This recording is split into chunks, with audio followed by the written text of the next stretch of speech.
এই যে দেখেন বাংলা শেষ নবাব তিনজন নিয়ে যেতেছে ফুটপাথ দিয়া। থ্যাংক ইউ আপু। কি দেখছেন আমারে? ওকে হ্যাঁ, মেহেদি বে রাইডার। আমার সিটটা আবার একটু উঁচা। টিস্যু লাগবে আপু? এটা কি এখন করলো নাকি? না না না আপু, চুলে লাগেনি, আপনার এই যে কোটে একটু লাগছে আর কি। আমি তো ওই যে গলির সামনেই ভাই, ডেইলি। আচ্ছা আচ্ছা আচ্ছা, বুঝতে পারছি। দাঁড়ান দাঁড়ান, এই যে দেখছি দেখছি দেখছি ভাইয়া, ঢাকা ভার্সিটি না? আসেন। বিসমিল্লাহির রহমানির রহিম।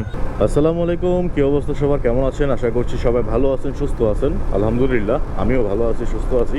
সময় এখন 7:40 আর আমি বাসা থেকে বের হয়েছি আরো 10 মিনিট আগে, মানে 7:30 বের হয়েছি। 10 মিনিট পরে অ্যাপসে একটা কল পাইছি, ছোট ট্রিপ যাচ্ছি আমি এখন শাহবাগ, ঢাকা ইউনিভার্সিটি। অ্যাপসে আমাকে ফেয়ার দেখাইছে 110 টাকার মতন, আর রাস্তার দূরত্ব আছে 4 কিলোমিটার।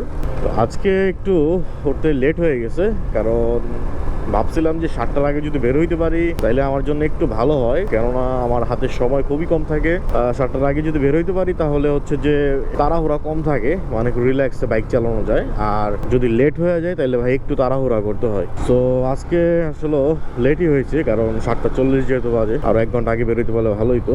যাক, সমস্যা নেই, আল্লাহ ভরসা। রিজিকে যতটুকু আছে ততটুকু ইনকাম করবো, আর সম্পূর্ণ এক্সপিরিয়েন্সটাই আপনাদের কাছে শেয়ার করবো। তো চলেন আজকের দিনের প্রথম যাত্রীকে নিয়ে শাহবাগ যাই। 25 টাকা ডিসকাউন্ট আছে আপনার? হচ্ছে হ্যাঁ। রাইড অ্যাকসেপ্ট করে আমাকে ফোনে বলছে আমার 15 মিনিট লেট হবে। আচ্ছা বাসায় আচ্ছা আচ্ছা আচ্ছা। ঘুম থেকে উঠে আমার রাইড অ্যাকসেপ্ট করছে। 105 টাকা পাইছি। ঘড়িতে সময় এখন 7:52 বাজে। ঢাকা ইউনিভার্সিটিতে আছি। বাট যাত্রী এটা করছি কি, এটা দেখে ফুলা টুলা ফলাইছে। এই যে একটা বাটি হেলমেট ভাই, এই হেলমেটগুলো ভাই আমি ইউজ করতেই চাই না, কিন্তু একমাত্র কাস্টমারদের জন্য এই হেলমেটটা আমার কেনা হয়েছে। কারণ এর আগে আমি যে হেলমেটটা ইউজ করতাম ওই হেলমেটটা মোটামুটি ভালো ছিল, মানে ওইটা সার্টিফাইড হেলমেট, কিন্তু এটা গ্লাসটা নষ্ট হয়ে গেছিল। বাট ওই হেলমেটটা পড়তে চায় না, বলে এটা বড় হেলমেট, গরম লাগে, এটা সেটা। সবাই খালি চায় যে এরকম বাটি হেলমেট। বাটি হেলমেটে কি কোনো সেফটি আছে? আচ্ছা যাই হোক, তো চলেন এখন আবার এদিকে দাঁড়ায় থেকে লাভ নেই, শাহবাগের দিকে যাই। শাহবাগের দিকে গেলে যদি একটা ট্রিপ ঢুকে, অ্যাপস হইলে অ্যাপসে নিব, আর কন্ট্রাক্ট হইলে কন্ট্রাক্টে নিব। ঘড়িতে সময় এখন 7:53। তো চলেন দেখি যে আরেকটা যাত্রী কতক্ষণে পাই আমি। ভাই ইন ড্রাইভে কল ধরলাম একটা, কারণ শাহবাগের অবস্থা ভালো না, পুলিশ টুলিশ দাঁড়াতে দিতেছে না। কারণ জানেন তো যে দেশের অবস্থা খারাপ, এখন শুধু মারামারি গ্যাঞ্জাম হানাহানি চলতেছে। তো কি করব, এর মধ্যে ইনড্রাইভে একটা কল চলে আসছে, যাবে হচ্ছে NSU। তো তাকে এখন পিক করার জন্য যাইতেছি। ইনড্রাইভে তো ভাই ভাড়া কম আসে, তো তারপরে এখানে 210 টাকা ভাড়া আসছে। তো চিন্তা করলাম যে নিয়ে যাই, কি করবো আর। ঘড়িতে এখন সময় বাজে প্রায় 8টা। তো ঠিক আছে চলেন এখন যাত্রীকে পিক করে নেই। তো আলহামদুলিল্লাহ দ্বিতীয় নম্বর যাত্রীকে নিয়ে আমি যাচ্ছি এখন NSU ইউনিভার্সিটি। যাত্রীকে আমি নিছি ইনড্রাইভ অ্যাপসে, আর ইনড্রাইভ অ্যাপসে ভাড়া তো সবসময় কমই আসে। আজকেও কিন্তু তার ব্যতিক্রম না, আজকেও ভাড়া কমই আসছে। 13 কিলোমিটার রাস্তা আমি তাকে নিয়ে যেতেছি মাত্র 210 টাকায়। তো বুঝতে পারতেছেন ইনড্রাইভে কত কম ভাড়া আসে। 13 কিলোমিটারের বেশি হবে, প্রায় 14 কিলোমিটারের কাছাকাছি হবে আর কি। তার উপর ভাই রাস্তায় হইতেছে প্রচণ্ড জ্যাম। এই যে মাত্র আমি মহাখালী ফ্লাইওভার পার হইলাম, কি আর করার আছে বলেন। তবে NSU-তে আসলে যাওয়ার যে রাস্তাগুলো, এগুলো আসলে সবগুলোই খুব ঝামেলার রোড। আপনার হয় নতুন বাজার হয়ে যেতে হবে, না হয় আপনার কুড়িল বিশ্ব রোড হয়ে যেতে হবে। মানে রাস্তার দূরত্ব না যতটুকু, তার চেয়ে বেশি আমাদের ঘুরতে হয়। আজকে ভাই মাত্র 1 ঘন্টা লেট করে বেরোইছি দেখা, আজকে হয়তো বা ওইরকম ইনকাম হবে না। এবার এর আগের দিন যখন বেরোইছিলাম তখন ভাই মাত্র 3 ঘন্টায় 1000 টাকার উপরে ইনকাম করছি। তবে আজকে 500 টাকা ইনকাম করতে কষ্ট হয়ে যাইব মনে হইতেছে আমার। এখন দেখেন অলমোস্ট 8:31 বাজে, তাহলে আর থাকবে 1.5 ঘন্টা। ওনাকে নামাইতে নামাইতে এখন আরও 10 থেকে 15 মিনিট লাগবে সময়। আচ্ছা দেখা যাক কি হয়, আল্লাহ ভরসা। এই যে দেখেন বাংলা শেষ নবাব তিনজন নিয়ে যেতেছে ফুটপাথ দিয়া। ও সব যেতেছে সব। এটা হচ্ছে নবাবের বংশধর, দেখছেন? ওরা মানে চাইলে হইতেছে যে আকাশ দিয়েও হুন্ডা চালাইতে পারবো, তাদের কোনো সমস্যা নেই। ওই যে পিছনে আরেকটা যেতেছে, দেখেন আপনি, এই যে আরেকজন যায়, এই যে যায় আরেকজন। এদেরকে বলা যায় শিক্ষিত অভদ্র লোক। কেন ভাই ফুটপাথ দিয়ে ভাই তোর বাইক চালাইতে হবে কি লিগা? ফুটপাথ দিয়ে যাওয়ার কোনো দরকার আছে ভাই? আপনারা বলেন, ফালতু মানুষজন।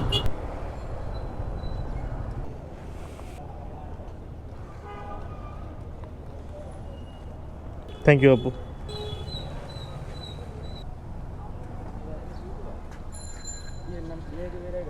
হ্যাঁ। কি দেখছেন আমারে? কোথায়? তাই তাই না? ওকে হ্যাঁ, মেহেদি বে রাইডার।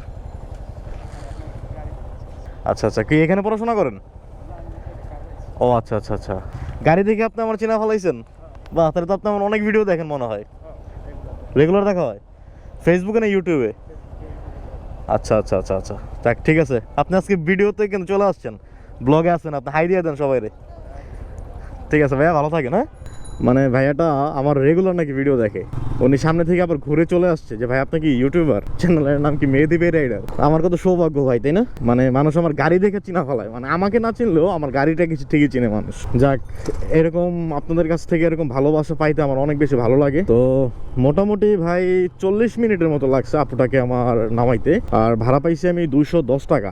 210 টাকা, প্রায় 40 মিনিট সময়। আর এখন আছি আমি বসুন্ধরা রেসিডেন্সিয়াল এরিয়াতে। এখন আমার আরেকটা ট্রিপ নিতে হবে, বাট এই ট্রিপটা আমি কোন জায়গা থেকে পাই তাই দেখতেছি।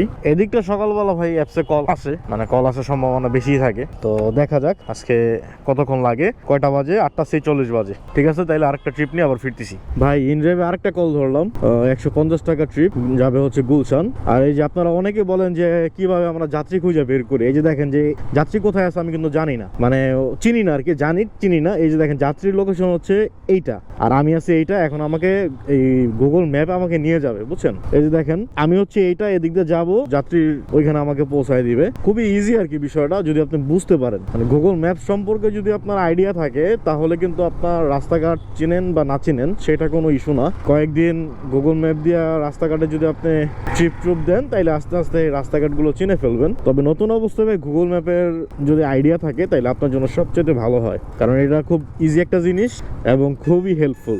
ওই যে পাঠাওতে ভাই এখন কল ঢুকছে, পাঠাওয়ের কলটা 113 টাকা। দরকারই নেই ভাই, 113 টাকার ট্রিপ নেওয়ার আমার কোনো ইচ্ছাই নাই।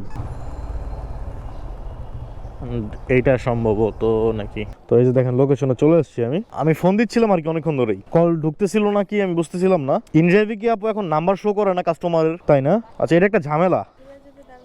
হ্যাঁ আচ্ছা আচ্ছা আচ্ছা আচ্ছা, দাঁড়ান দাঁড়ান দাঁড়ান, আরো চাপাবো, আর একটু চাপাইতে হবে। বিসমিল্লাহির রহমানির রহিম।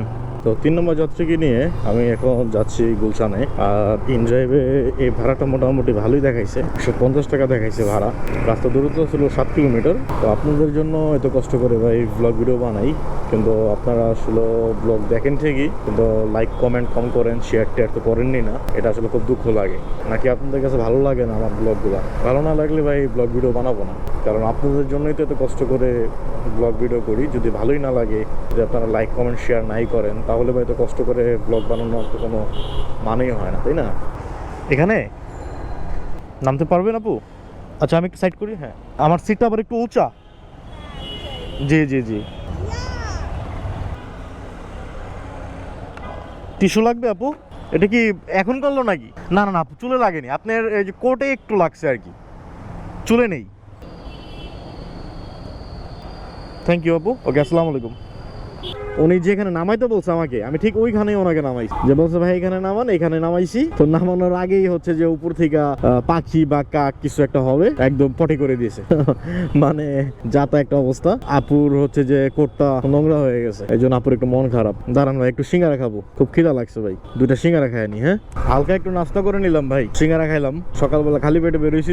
তো আজকে মাত্র 3টা ট্রিপ দিলাম, আর 3 ট্রিপে এই যে হিসাবটা রাখছিলাম এখানে 465 টাকা। প্রথম ট্রিপ 105 টাকা, দ্বিতীয় ট্রিপ 210 টাকা, আর 3 নাম্বার ট্রিপ পাইছি 150 টাকা। মানে সকালবেলা ফার্স্ট ট্রিপ নিয়েছিলাম আমি 7:40-এ, আর লাস্ট ট্রিপ আমি শেষ করছি 9:30-এ, অর্থাৎ 2 ঘন্টার মধ্যেই হয়েছে। আমি রাইড শেয়ার করছি আজকে। তো আজকে 2 ঘন্টায় 3টা ট্রিপ কমপ্লিট করলাম, আর 3 ট্রিপে আমি 465 টাকা ইনকাম করছি। যাক আলহামদুলিল্লাহ, রিজিকে যতটুকু ছিল অতটুকু ইনকাম করতে পারছি। সবসময় আসলে এক রকমের ইনকাম হয় না, আপনি এক এক সময় এক এক রকমের ইনকাম করবেন, কারণ আপনার রিজিকে যতটুকু আছে আপনি ঠিক অতটুকুই ইনকাম করতে পারবেন। আপনি যতই তাড়াহুড়া করেন না কেন, রিজিকের বাইরে আপনি 1 টাকাও বেশি ইনকাম করতে পারবেন না। তো অনেকে মেসেজ করেন বা কমেন্ট করে জিজ্ঞাসা করেন যে সারাদিন বাইক চালালে কত টাকা ইনকাম করা যায়, 8 ঘন্টা 10 ঘন্টা বাইক চালালে কত টাকা ইনকাম করা যায়। আসলে ভাই ফিক্সড কত টাকা ইনকাম করবেন সেটা আসলে বোঝা যায় না, বা সেটা বলতেও পারবেন না যে কত টাকা ইনকাম করা পসিবল, কারণ এক এক সময় এক এক রকমের ইনকাম। এইটাই, আজকে আপনি যদি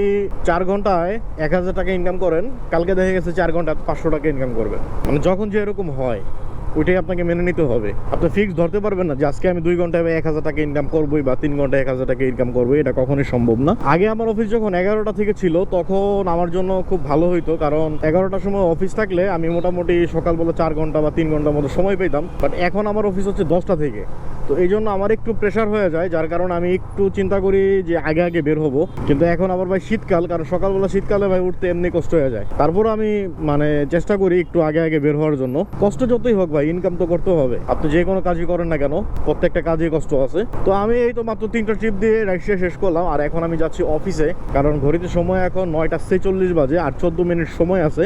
অফিসে যেতে বেশিক্ষণ সময় লাগবে না, 5-7 মিনিট লাগবে। তো চেষ্টা করি যে 10টার মধ্যে অফিসে ঢোকার। অনেক সময় আমার আসলে লেট হয়ে যায় অফিসে ঢুকতে। এখন পাঠাও থেকে রিকোয়েস্ট আসে, এখন তো ভাই যাওয়া সম্ভব না। আমার অফিস শেষ হয় 6টার সময়, আমি চাইলে 6টার পরে রাইড দিতে পারি, কিন্তু সন্ধ্যার সময় আমার আসলে রাইড দিতে ইচ্ছা করে না, কারণ ভাই সারাদিন অফিস করার পরে এনার্জি থাকে না যে আমি আবার রাইড শেয়ার করি। তারপর আবার দ্বিতীয় কথা হচ্ছে যে অফিস শেষ করে বাসায় যাই, গিয়ে ফ্যামিলিকে একটু সময় দেই, দিয়ে তারপর আবার এডিটিং করতে বসতে হয় আমার। এই যে আমি ব্লগ ভিডিওটা বানাইলাম, এটা আবার আমার এডিট করতে হয়। এডিট করতে অনেক সময় চলে যায়, প্রায় 4-5 ঘন্টা সময় চলে যায়। এডিটিং করতে হয়, তারপর থাম্বনেল বানাইতে হয়, তারপরে এগুলো আপলোড করতে হয়। মানে ভাই অনেক কাজ আছে, সব কাজই আমার একাই করতে হয়। তো এই জন্য ভাই আসলে সন্ধ্যার পরে আমি রাইড শেয়ার করতে পারি না। তো যাক, আমি যতটুকু ইনকাম করি আলহামদুলিল্লাহ। তো আজকে সম্পূর্ণ ভিডিওতে যারা আমার সাথেই ছিলেন তাদেরকে জানাই অসংখ্য ধন্যবাদ। আর ভিডিওটি আপনাদের কেমন লাগলো সেটা অবশ্যই আপনারা কমেন্ট করে জানাবেন। যারা ইউটিউব চ্যানেল থেকে দেখতেছেন, এখনো যারা চ্যানেলটিকে সাবস্ক্রাইব করেন নাই, তারা প্লিজ চ্যানেলটিকে সাবস্ক্রাইব করে দিবেন। আর যারা ফেসবুক পেজ থেকে দেখতেছেন, যারা পেজটিকে এখনো ফলো করেন নাই, তারা প্লিজ ফলো করে দিবেন। আর ভিডিওটি ভালো লাগলে একটু শেয়ার করে দিবেন। তো আজকের মতো আপনাদের মেহেদি ভাই এখান থেকে বিদায় নিচ্ছে। দেখা হবে পরবর্তী নতুন কোনো ভিডিওতে। ততদিন পর্যন্ত সবাই ভালো থাকবেন, সুস্থ থাকবেন। আল্লাহ হাফেজ।